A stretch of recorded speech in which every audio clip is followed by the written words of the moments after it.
Hello, I'm back again with another video on King Arthur and his links to Wales. Now, Wales has a lot of links with King Arthur, and it's the place where the oldest Arthurian traditions come from.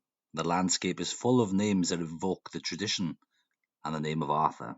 There's a fantastic book on this called The Arthurian Place Names of Wales, authored by Scott Lloyd and published in 2017 by the University of Wales Press.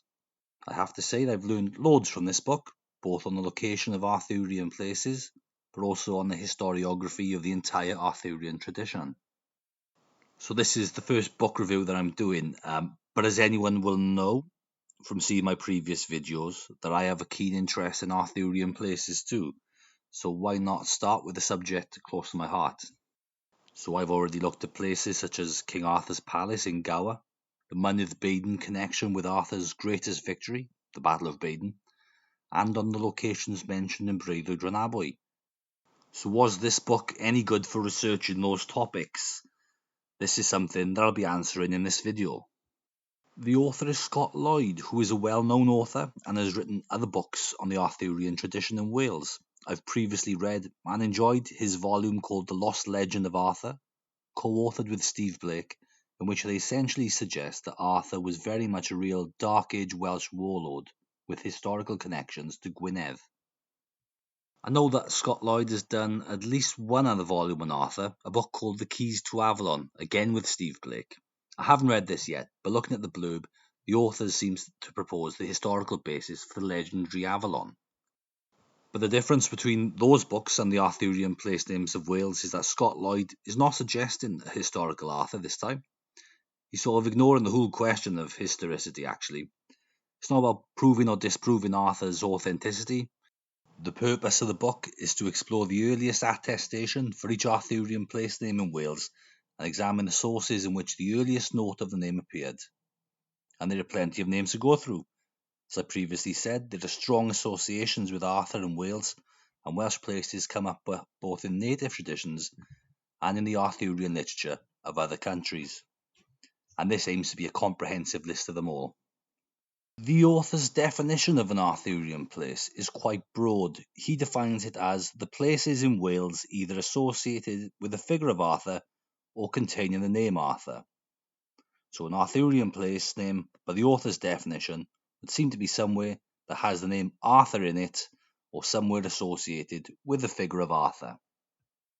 Now, when I looked at the blurb, I was really impressed with the range of sources the author said he had studied. He said that the book examines all the available source material dating from the 9th century to the present that have associated Arthur with sites in Wales. The material ranges from medieval Latin chronicles, French romances and Welsh poetry, through to the earliest printed works, antiquarian notebooks, periodicals, academic publications, and finally books written by both amateur and professional historians alike in the modern period, which have made various claims about the identity of Arthur and his kingdom. Fantastic. Sounds like a really comprehensive book.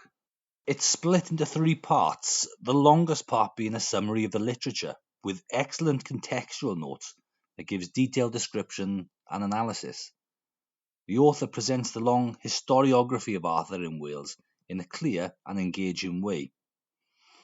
Then there's a very useful gazetteer that lists the places with some brief notes and also a chronological list of the earliest references to each site.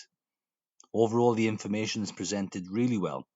The summaries are clear, very well referenced, and ordered in a useful way.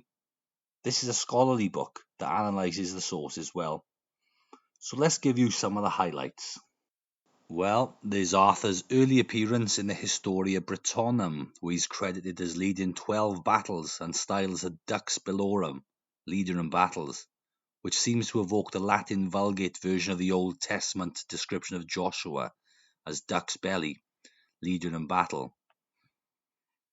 Arthur led 12 battles, but their locations are all debatable. Even in the 12th century, Henry of Huntingdon commented that none of the places could be identified even at that time. Interestingly, Lloyd lists Penbedu Stone Circle as the possible battle site of the Battle of Gwinion, which isn't an association that I was familiar with, but I'll come back to this later. The Historia Brittonum doesn't list Arthur's Battle of Camlan, which legend regards as his final battle. The battle is mentioned in the Annals Cambriae, but with no clear location. I think it's interesting that Lloyd has included Camlan in Meirionnyddshire in his list with a 16th century date. But I don't think the reference source definitively connects Arthur with this location. I think it's just the first attestation of the place name Camlan that Lloyd's included. From my own research, I understand that records in the 19th century do connect this Camlan with the battle. Englynion y Beddau does mention a Camlan, which does seem to allude to this location, which does seem to confirm that this toponym is of great antiquity. Bryn Englynion y Beddau is not connected with Arthur as such. Lloyd's dating of this location just seems to be the first time the toponym was recorded, rather than a definitive association with Arthur. Now, the Historia Britonum is often associated with another document known as a Mirabilia, which is a list of 18 marvels, and according to Lloyd, at least 8 of these can be securely located to southeast Wales and the English border around the Severn. Several others are also slightly further afield than this, such as Bath and Gower. Mirabilia is the earliest surviving text to associate Arthur with topographical features in Wales. One is the footprint of Arthur's dog, Cavach, on a heap of stones in Builth when Arthur was hunting a Twrch Trwyth. The site is known as Carn Cavach. The other is mentioned as being in Erging, and this is the tomb of Arthur's son Amor, possibly at Wormalow Tump, now in Herefordshire. It's just outside Wales these days, but interesting to mention. Another good group of sources is the Lives of the Welsh Saints, which includes what Lloyd describes as the earliest landscape feature to be associated with Arthur himself, rather than his dog or son, which is Bochryw Carn, today known as Mynydd Bochryw, where Arthur, Cai and Bedwyr were described as playing dice. That was from the life of St Cadog, which also includes the first description of Arthur as King of Britain, although Lloyd believes that Britain in this context only refers to Wales. Interesting that these early sources seem to focus on Glamorgan and Gwent, southeast Wales, as did the Mirabilia.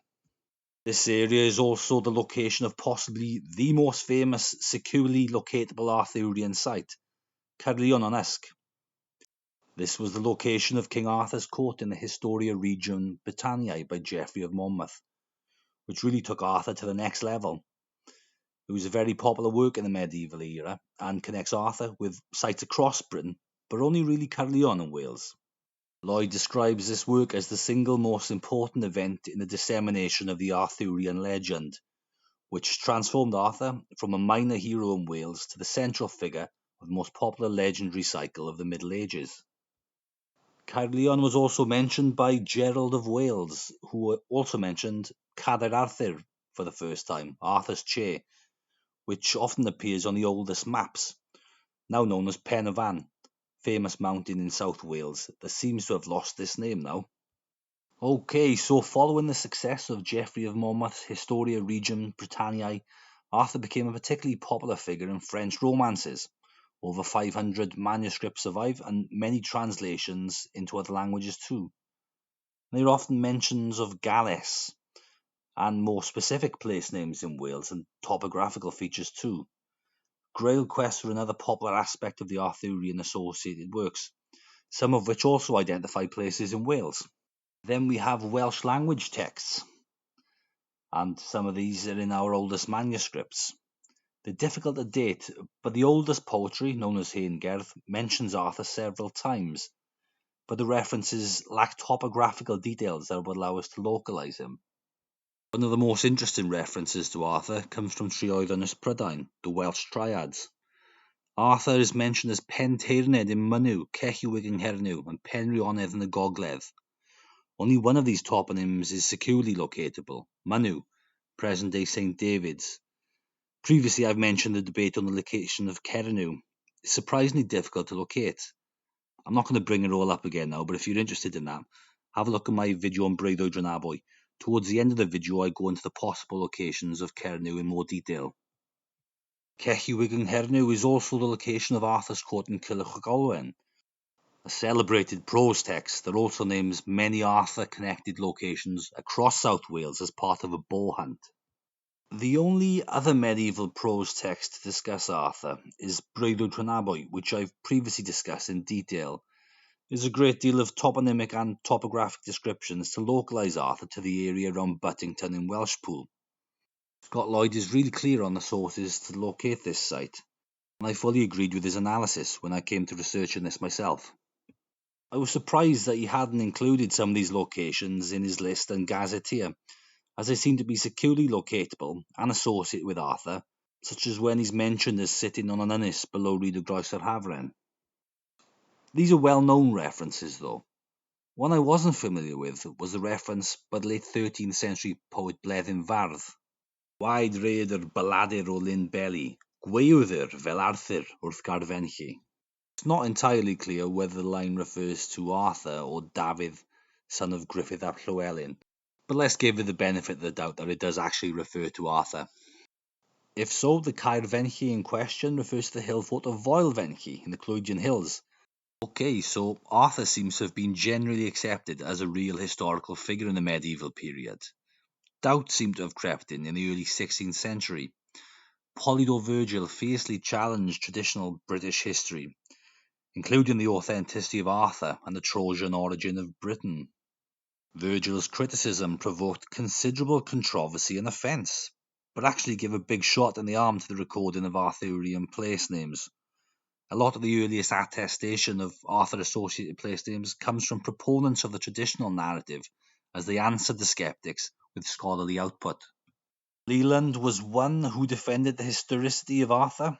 He drew attention to the places associated with him, which give us a couple of first attestations, such as the site of Caerfyrddin, Ceredigion, where a giant was killed by Arthur, a common theme in Welsh folklore. Sir John Price was another important figure who, unlike Polydor Virgil, had access to a great number of Welsh manuscripts. He wrote Historiae Britannicae Defensio, a defence of British history, which, according to Lloyd, remains the most eloquent and sensible of all the works written in defence of the British history. In terms of Arthurian places, Price was the first to connect Maen Hieil in Rhuthun with the location of Arthur's murder of Gildas's brother Hieil.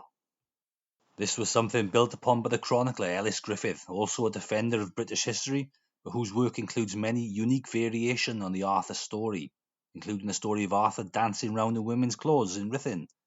Quite a different view of Arthur, possibly drawing on some local practice. Now, I realise that this video is getting a bit too long, so I'm going to skip a bit for the sake of brevity. But there's discussion on lots of other antiquarians, copyists, etc. But Welsh material still wasn't widely known until the publication of the Myvyrian Archaeology of Wales in 1801. Only then was Welsh literature made widely available for the first time. A lot of place names then became known with the publication of maps, John Speed, the Ordnance Survey, etc. A lot of these names were only then picked up for the first time. Now, one thing that caught my eye was Lloyd's summary of the theory that connects Arthur with the historical king of southeast Wales, Athrwys ap Meurig. Athrwys is recorded in an important source known as Liber Landavensis, the Book of Llandaff, where he's named as Rex Athrwys or Athrwys Fili Morisi, Athrwys ap Meurig in modern Welsh. Lloyd calls this the Saluan Arthur theory.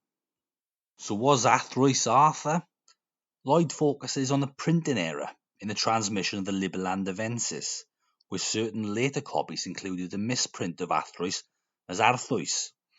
According to Lloyd, the name only became associated with King Arthur through errors in transcription of the text for publication in 1615, and then a suggestion based upon those errors by Thomas Cart in 1744. Several others then suggested Athrwys as Arthur, up until the present day really, including Wilson and Blackett, but this is all based on a misprint in a copy of the Liber Landavensis according to Scott Lloyd. I've got to be honest, I think that Scott Lloyd is right to mention this printing error, which does make the names slightly more similar, but I also think that he's discussed the theory in a really limited and actually a misleading way. I'm not endorsing the Saluan Arthur theory, but it should be said that proponents of the theory draw more than just a similarity in names. On the screen is an extract from the Prose Brute, the Brute Chronicle, or the Brutes of England. This version is from an early 14th century manuscript in the Bodleian Library. transcribed by Frederick Brie in 1906. Arthur is not named as Athrois, but the association between Arthur and the Welsh place Glamorgan is explicit. He is its king, which is something worth mentioning to explain why people have looked in the king's list of Glamorgan for Arthur, and why they think that a similar-ish name from Glamorgan is significant. This may be a completely dubious source historically speaking, but I think it should have been covered by Lloyd. It's actually not in the book at all, despite the clear association with Arthur as king of a Welsh kingdom, which is more or less identifiable with a historic county. A bit strange for Lloyd not to mention it. Maybe he thinks that he's already covered it because the narrative is broadly similar to that of the Historia Regum Britanniae, which he has covered. But it's not a direct copy, and the wording is interesting in the context of the subject matter of his book. Yes, manuscripts vary, but I would have expected it to have been there. The Prose Brute was the second most printed book at one stage and survives in lots of different manuscripts that predate printing. I'm not going to spend much more time on this, but one more point of interest is that there are possible familial similarities between stories of Athrois's kin and descriptions of Arthur's family in the Historia Regum Britanniae. St. Tewdrig was Athrois's grandfather, and there are similarities in his story to that of Uther Pendragon. Geoffrey of Monmouth also describes Aurelius Ambrosius as Arthur's uncle. Aurelius Ambrosius is identifiable with Emrys Wledig of the Historia Brittonum and Ambrosius Aurelianus by Gildas. The 9th century Historia Brittonum makes it clear that Emrys's origins were in Glywysing, an old name for southeast Wales. So if Arthur's uncle was from Glamorgan, does this give us a clue about Arthur too? What I'm not trying to do here is to convince anyone that this theory is historical, but I was just surprised that the theory was presented by Lloyd in such an unbalanced way. So let's draw a line under that for now. The 19th century was an important time for the sources of Arthurian place names. According to Lloyd, many Arthurian place names are first attested during the 19th century, owing to the rise in publications concerning folklore, local history, and archaeology. One thing that I think is missing from his list and gazetteer is the association between Arthur and Mynydd Baden in Glamorgan. This is a popular theory, and I think that Lloyd's summary of it will leave some of my listeners scratching their heads. Mynydd Baden does get mentioned, but only in passing in relation to the work of Wilson and Blackett, who were proponents of the association as well as the Saluan Arthur theory, and brought a lot of attention to the site in the 1980s and 90s. They could be quite creative in their promotion of the Saluan Arthur. Fans of 80s synth, for instance, might remember Baron Blackett's King Arthur-inspired collaboration with his brother Jesus. Scott Lloyd should really have mentioned that the Mynydd Baden connection was made a lot earlier than this, at least as early as Dafydd Morgannwg's landmark work on Hanes Morgannwg from 1874, but perhaps overlooked because it's in Welsh. But it's still difficult to understand how Lloyd hasn't picked up an earlier source for Mynydd Baden than Wilson and Blackett. Dafydd Morgannwg is referenced by Gwynedd O. Pearce in his book The Place Names of Glamorgan. This scholar was sceptical of the association, but it does qualify as an Arthurian place by Lloyd's definition. Another reference to Mynydd Baden is from the Story of Glamorgan by C.J. Evans, written in 1908, a widely published book and a standard text in Welsh classrooms for many years, meaning that this Arthurian place name is very well known in southeast Wales. Earlier I mentioned the inclusion of Penbedw Stone Circle on the basis of an association made in the Penbedw papers, unsigned documents from the Flintshire Record Office dating to 1873 that suggest why the site may probably be the site of King Arthur's 8th battle. That's the Battle of Gwynion. And there are other curious entries from North Wales too. Dinas Bran is listed, but I'm not sure how it relates to Arthur himself, probably a late suggestion and only connected to one of his nights on the Grail quest. Llyn Lladaw is included from Carnarvonshire as the possible site of the casting away of Excalibur, but this is only really because of a speculative 20th century suggestion. Another thing that's missing is Arthur's palace in Gower, which was the subject of one of my videos. That's based on a reference to the life of St. Cynnydd. It's just not covered by Scott Lloyd.